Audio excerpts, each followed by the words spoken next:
Hi! Hello! Welcome back to my channel అండి. అందరూ ఎలా ఉన్నారు? బాగున్నారా? ఈరోజు టాపిక్ వచ్చేసి మనం ప్రతి నెల చిట్టి అంటే చిట్టి కాదు సిప్పు అలాగే స్కీమ్స్ ఉంటాయి కదా! బంగారం షాపులలో ఆ స్కీమ్స్, ఈ సిప్పు ఈ రెండిట్లలో మనకు ఏది బెస్టు, మధ్యతరగతి వాళ్ళకు ఏది కడితే బెస్టు అనేది ఈ వీడియోలో డీటెయిల్‌గా ఈ రెండిటి మధ్య తేడా అనేది మీకు ఎక్స్‌ప్లనేషన్ అయితే చేస్తానండి.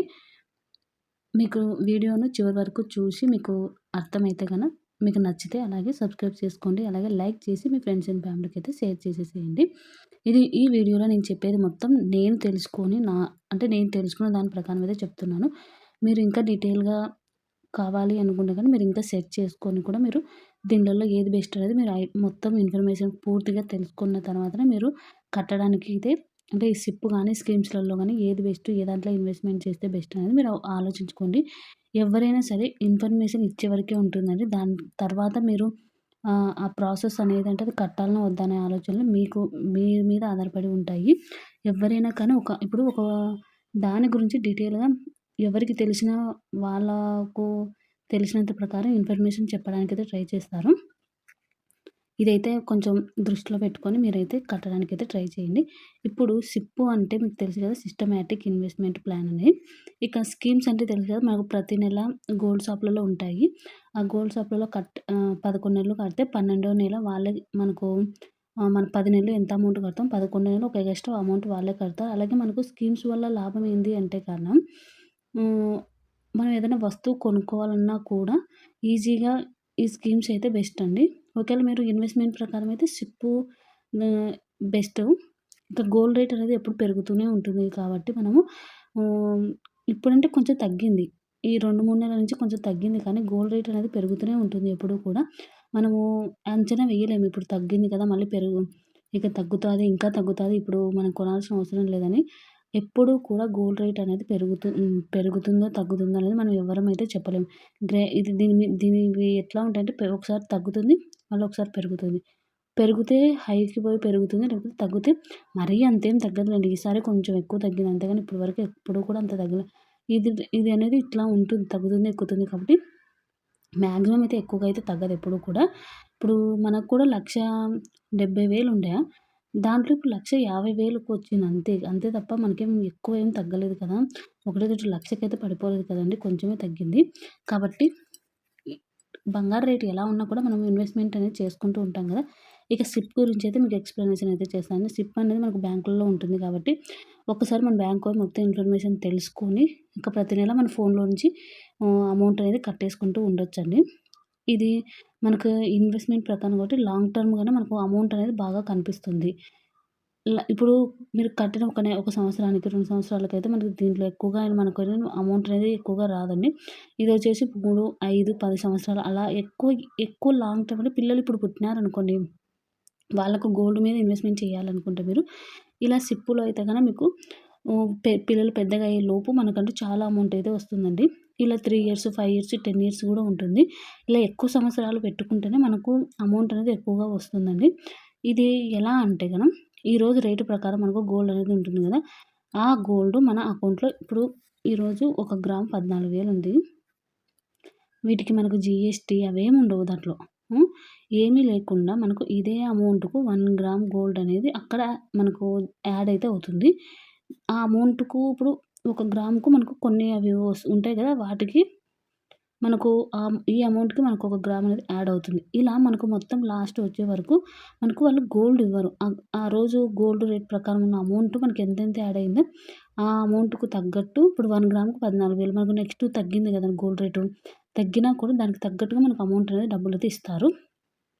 కాబట్టి గోల్డ్ అనేది మనకు గోల్డ్ రాదు కానీ అమౌంట్ అనేది మనకు ఆ రోజుకైతే రేట్ ప్రకారం అయితే వస్తుంది. కాబట్టి మనీ అనేది కూడా మనం ఈజీగా ఇక్కడైతే సేవింగ్ అయితే చేసుకోవచ్చు. మీరు ఎక్కువ అమౌంటు ఒకటేసారి ఎక్కువ పెట్టాల్సిన అవసరం లేదండి. ఎప్పుడూ కూడా మీ కాడ ఒక 10,000 ఉంటే దాన్ని ఒక 5,000 ఇలా గోల్డ్ మీద, ఒక 5,000 సిల్వర్ మీద పెట్టుకోవాలి. అంతే తప్ప మొత్తం తీసుకుపోయి ఒకటే దాని మీద అయితే ఇన్వెస్ట్‌మెంట్ అయితే చేయకూడదు. కాబట్టి ఎక్కువ అమౌంట్ అనేది ఎప్పుడు ఒకటే దాని మీద పెట్టుకుంటే మనకు ఒకసారి అంటే ఎప్పుడూ కూడా బిజినెస్ లాగానే ఆలోచించాలి. మన దగ్గర ఉన్న డబ్బుల్ని వేస్ట్ చేయకుండా. ఇలా 2 దాన్ల మీద పెట్టుకుంటే మనకు బెనిఫిట్ అనేది ఉంటుంది. ఇది లాంగ్ టైమ్‌కి అయితే మనకు బాగా అంటే లాంగ్ టైమ్ కట్టాలి. అలాగే లాంగ్ టైమ్‌లో మనకు బాగా అనేది లాభం అయితే వస్తుందండి. ఇప్పటికిప్పుడైతే లాభం రాదు. ఒకవేళ మీకు గోల్డ్ ఎమ్మటే కావాలనుకుంటే స్కీమ్స్ అయితే బెస్ట్. ఇంకా దీని గురించి డీటెయిలింగ్‌గా తెలుసుకోవాలంటే మీరు బ్యాంక్ దగ్గరికెళ్తే ఏ బ్యాంక్‌లోనే కూడా ఉంటుందండి. కానీ కొన్ని బ్యాంకు అంటే మనం అన్ని బ్యాంకులను నమ్మలేం కదా! కొన్ని మంచి బ్యాంకులను ఎస్‌బీఐ, ఐసీసీ అట్లాంటి బ్యాంకులను చూసుకొని మీరు మంచివి చూసుకొని కట్టడానికైతే ట్రై చేయండి. ఇంకా నెక్స్ట్ వచ్చేసి స్కీమ్స్. ఈ స్కీమ్స్ గురించయితే చాలా మందికి తెలిసే ఉంటుందండి. ఈ స్కీమ్స్ అంటే మనం 11 నెలలు డబ్బులు కడితే ఒక నెల వాళ్ళు యాడ్ చేసేసి మనకైతే గోల్డ్ అనేది ఒక వస్తువు ఇప్పుడు మీరు నెలకెంతో కొంత కట్టింటారు. 1 ఇయర్‌కొచ్చేసి ఒక 50,000 అయిందనుకోండి ఉదాహరణకు. ఈ 50,000కు ఈ అమౌంట్‌కు మీకు ఒక వస్తువు వస్తుంది. ఇప్పుడు 50,000 అంటే మనకు హాఫ్ తులం అనుకోండి. హాఫ్ తులం కంటే తక్కువనే వస్తుందిలెండి. సరే హాఫ్ తులం కాదు. ఈ 50,000కొచ్చేసి మనకు 4 గ్రాములయితే వస్తుందండి. ఎందుకంటే మనకు ఆహ్, మొత్తం ఆడ జీఎస్టీ అవి మొత్తం కలిపి వేశాక మనకు 4 గ్రాములయితే వస్తుంది కదా! ఈ 4 గ్రాములకు కూడా మనం ఆ 4 గ్రాములకొచ్చే వస్తువే తీసుకోవాలండి. మనకు ఒకవేళ ఒక హాఫ్ గ్రామ్ ఎగస్ట్రా పడిందంటే, ఆ హాఫ్ గ్రామ్‌కు మనం మొత్తం జీఎస్టీ మొత్తం మిగతా అమౌంటు మొత్తం మనం ఎగస్ట్రా కట్టాల్సొస్తుంది. మెయిన్ వస్తువు మాత్రమే తీసుకోవాలి. బిస్కెట్స్, కాయిన్స్ అలా అయితే తీసుకోవడానికైతే కుదరదు కాబట్టి, ఇవి మీరు పిల్లలకు వస్తువుల మొత్తం సెట్ చేయాలనుకుంటే ఇలా స్కీమ్స్ కట్టుకుంటే మనకి ఈజీగా అయితే వస్తువులైతే సెట్ అయిపోతాయి. చిన్నప్పటి నుంచి స్టార్ట్ చేశామనుకోండి వాళ్ళకు ప్రతి సంవత్సరానికి ఏదో ఒక వస్తువు అయితే తీసుకోవచ్చు. ఇలా ప్లాన్ చేసుకుంటే గోల్డ్ రేట్ పెరిగినా, తగ్గినా మనకి ఏ ప్రాబ్లమ్ ఉండదండి. వీటికి జీఎస్టీవి అన్నీ కట్టాల్సొస్తది. ఒక గ్రామ్ ఎక్స్‌ట్రా పడిందంటే గన మనకు. అదే వాళ్ళు ఇప్పుడు ఈ అమౌంట్‌లోనే మనం తీసుకున్నామనుకోండి, వీఏ అవన్నీ ఏమి ఉండదు. ఓన్లీ జీఎస్టీ ఒక్కటే ఏస్తారంతే. వీఏ అనేది మనకు చార్జెస్ అయితే చెయ్యరండి. ఇప్పుడు అలాగే అన్ని షాపులలో ఒకటే విధంగా ఉండదు. కొన్ని షాపులలో వీఏ అనేది పర్సెంటేజ్ తగ్గుతుంది. కొన్ని ఎక్కుతాయి. కాబట్టి ప్రతి షాప్‌ని మీరు తెలుసుకొని మీకు కొన్ని మంచి షాప్స్ ఉంటాయి గదా! అలాంటి వాటిలోకి వెళ్లి మీరైతే ఇలాంటి దానికి అంటే స్కీమ్స్‌కైతే ఇలా అయితే మీరు చేసుకోవచ్చు. ఇంకా ఫిజికల్ గోల్డ్ గూడా కొనుక్కోవచ్చండి. ఫిజికల్ గోల్డ్ అంటే మనము ఇదే 50,000 డైరెక్ట్ తీసుకుపోయి ఎంత గోల్డ్ వస్తుందో అంత గోల్డ్ కాయిన్స్ గానీ, హ్మ్. లేకపోతే బిస్కెట్స్ గానీ తీసుకొని పెట్టుకోవచ్చు. లేకపోతే డైరెక్ట్ వెళ్లి కూడా వస్తువులే తీసుకోవచ్చు. కానీ ఇంత అమౌంట్ అనేది ఒకటేసారి ఉండదు గదా! మిడిల్ క్లాస్ వాళ్ళకి ఇంత 50,000 అంటే ఒకటేసారి ఉండదు కాబట్టి మనం ప్రతి నెల కొంచెం కొంచెం అమౌంట్ అనేది కడుతూ ఉంటాము. ఇలా మన సిప్పు అయినా లేకపోతే స్కీమ్స్ అయినా ఏదైనా కానీ మనకు మెయిన్ మన టార్గెట్ చూసి గోల్డ్ అనేది సేవింగ్ అనేది చేయాలి కాబట్టి మీరు మీకు నచ్చిన విధంగా అంటే నాకైతే ఎక్కువగా ఏమనిపిస్తుందంటే స్కీమ్స్ బెస్ట్ అనిపిస్తది. అంటే వస్తువుల కోసం స్కీమ్స్ బెస్ట్. మనీ కోసం అయితే సిప్పు.